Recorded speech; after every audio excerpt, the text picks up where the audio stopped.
This is a tool that is specific to my industry. I am a plastics process technician.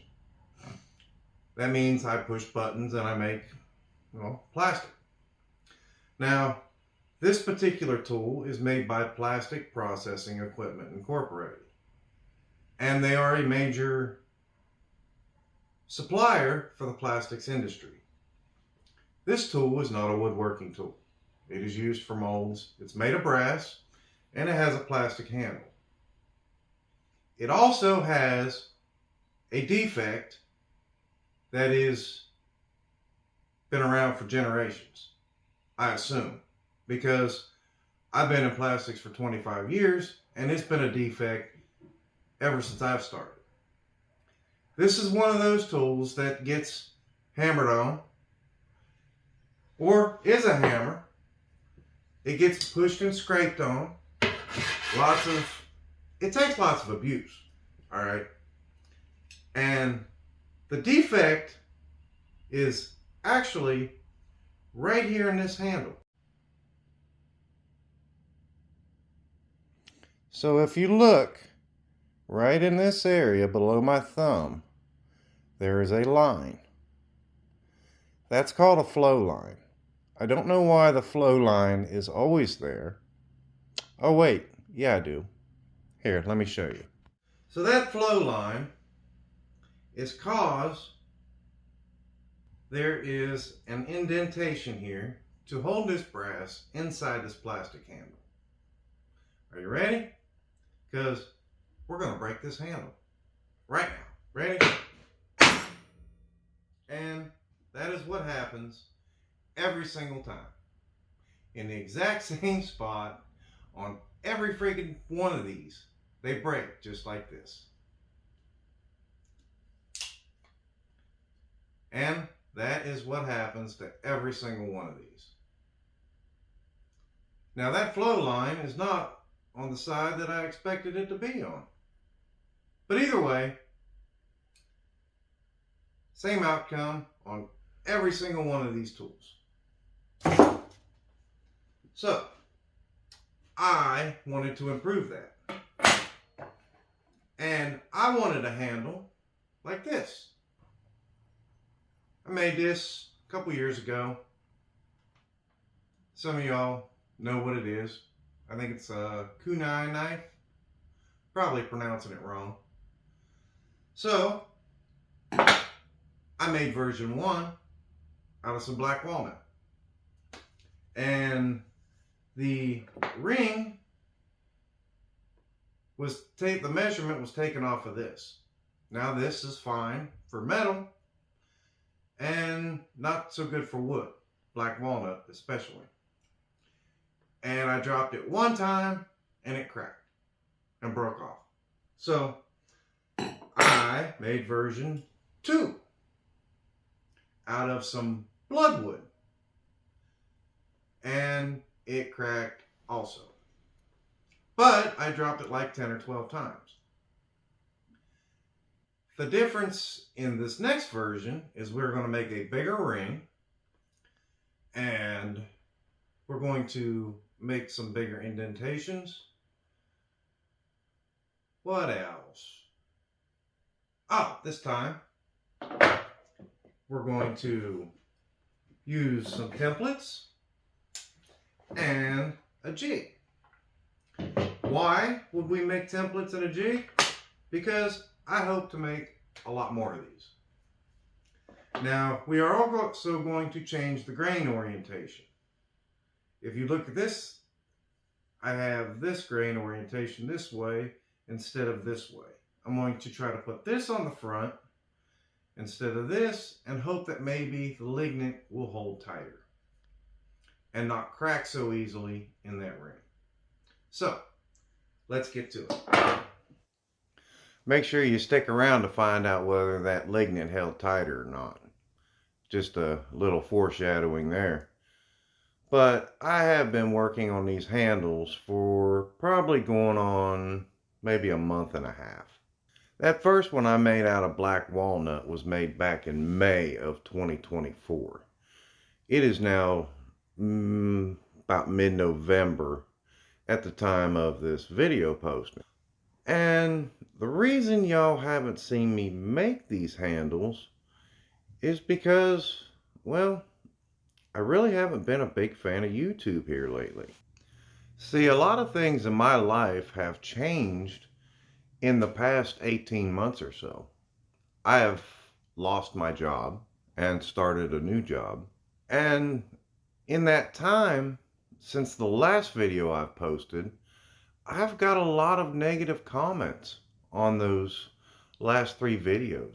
And I don't know, it just seems like it's a lot of negativity on top of negativity I'm already dealing with. And because of that negativity and everything going on, I find myself not in the shop as much as I should have been over the last 18 months. I find myself just sitting there death scrolling on TikTok and YouTube and Facebook Reels, and while death scrolling on certain sites, I find people talking about how they're depressed and how it's affecting their life and how much better they got by contacting the sponsor of the video. And that is just disgusting to me. In some ways, I hope that they are not depressed for their good health and that they're just doing it because that's the sponsor of their video. But in some ways, I hope they are depressed. That way, they're not lying to their viewers. And either way I think about it, it just seems like a terrible idea in either direction.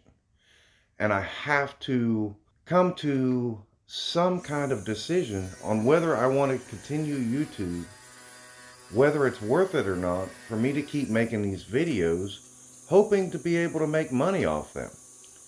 During my absence on the YouTube, I have gained a few more subscribers, and I haven't posted any videos in 8, maybe 9 months by the time this video comes out. And it kind of gives me hope because I don't have any big sponsors. So I've decided that I'm going to post a few more videos and see how it goes. And my videos will not rely on sponsorship at all. They will be based on the projects and making projects that are budget friendly and tools that are also budget friendly. So getting back to this tool, this is, as I said, not necessarily a tool you would need in your woodworking workshop.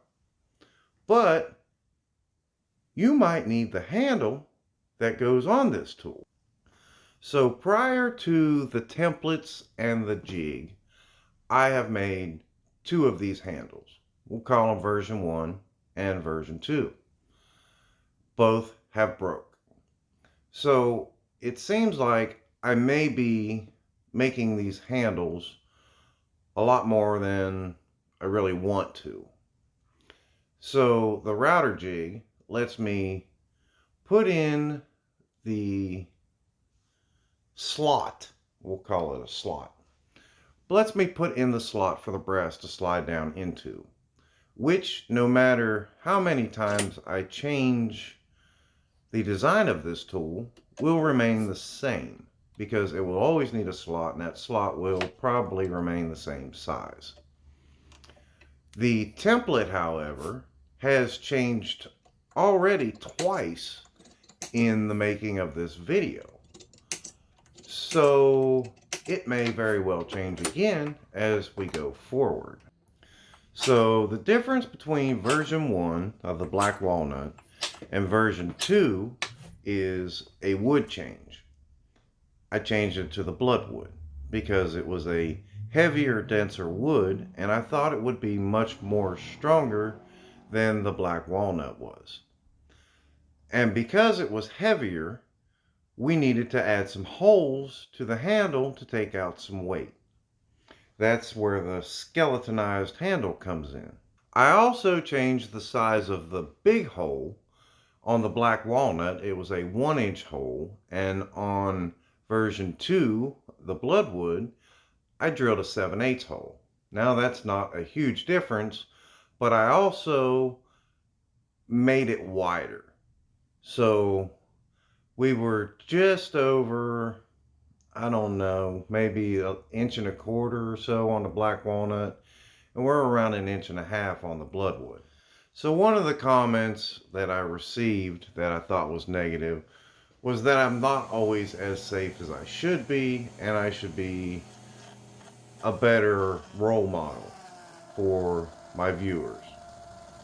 So this is not the safest way to do this. You should be using some kind of push block, but it's kind of hard to do push block when you're template routing. So I put my fence up there, and this is the safest way that I could find to do it myself. If you do not feel it is safe, please do not try it at home. Now, with that said, everything I do in my shop is not necessarily the best way to do things, but this is how I make my machines work to do the things that I need them to do. Along with that, I really shouldn't be anybody's role model. So if I am your role model, I apologize. Please find a better role model than me. And nobody on YouTube or Instagram or TikTok should ever be a role model. There are much better people to be role models. There are police officers, firemen, there are the armed services, there are preachers, there are teachers.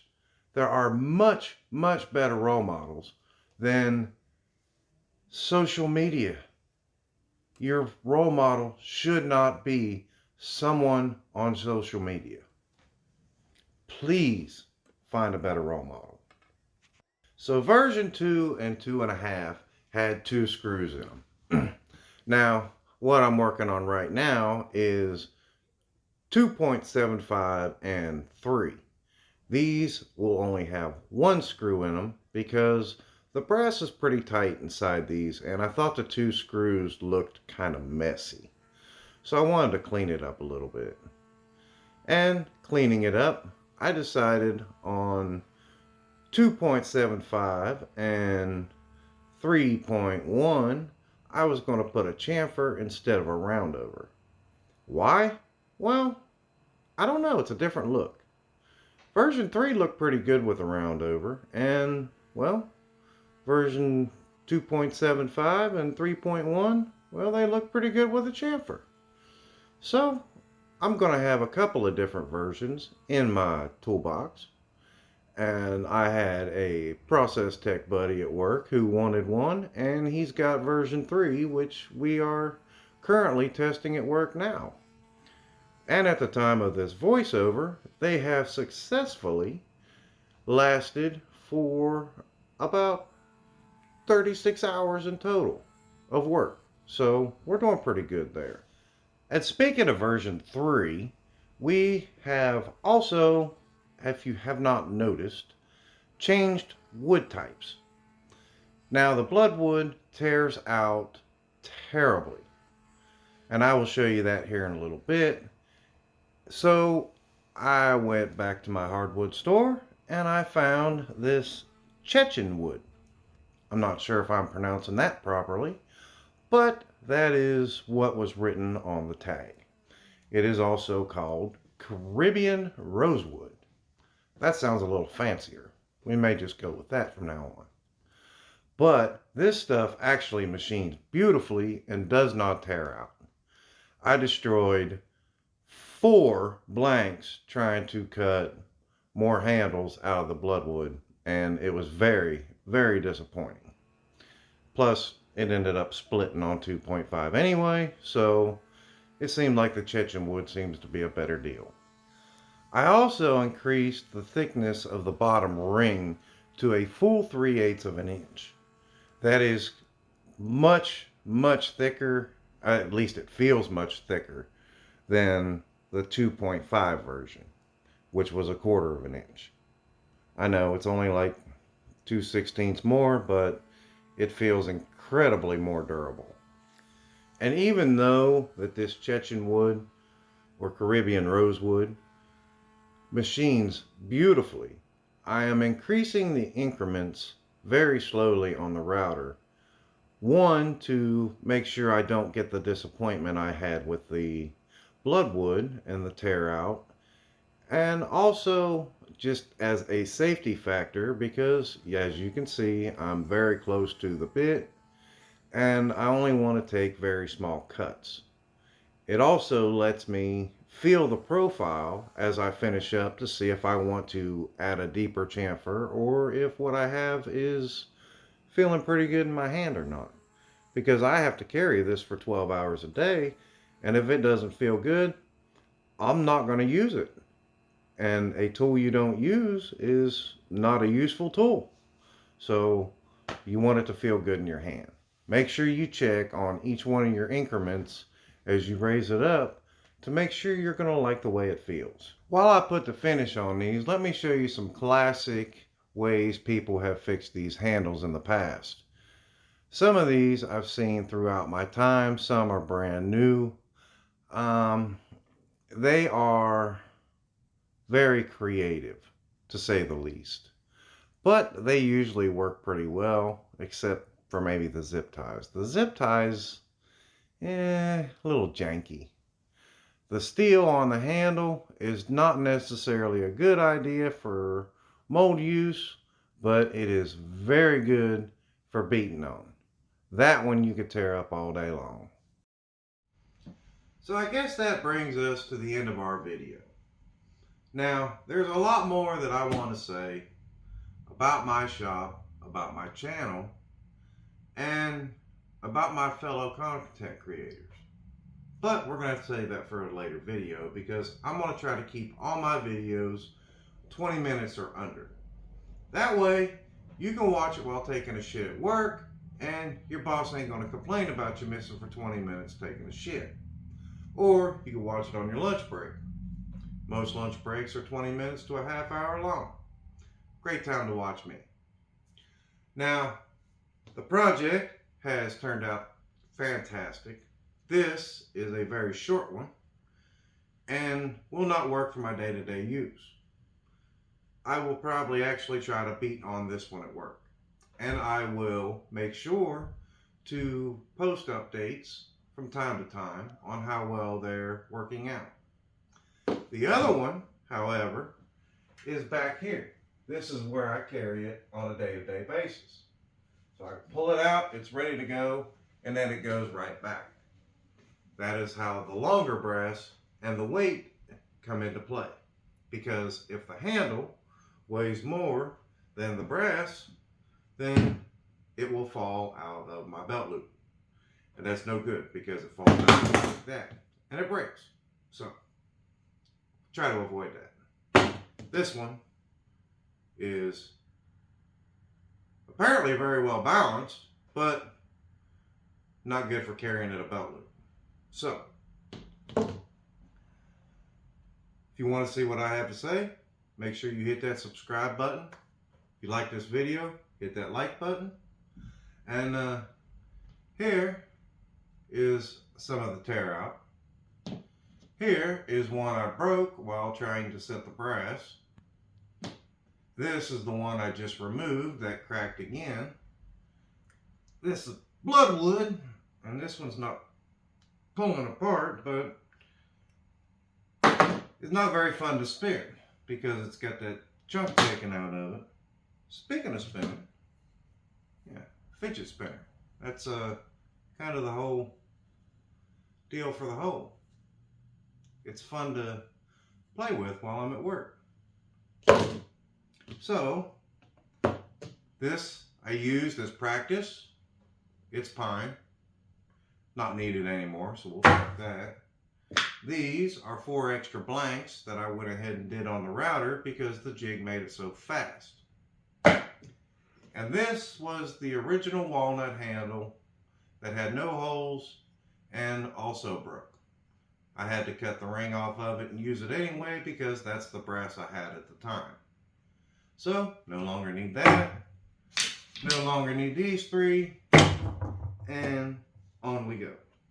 So, version 2.75 and version 3.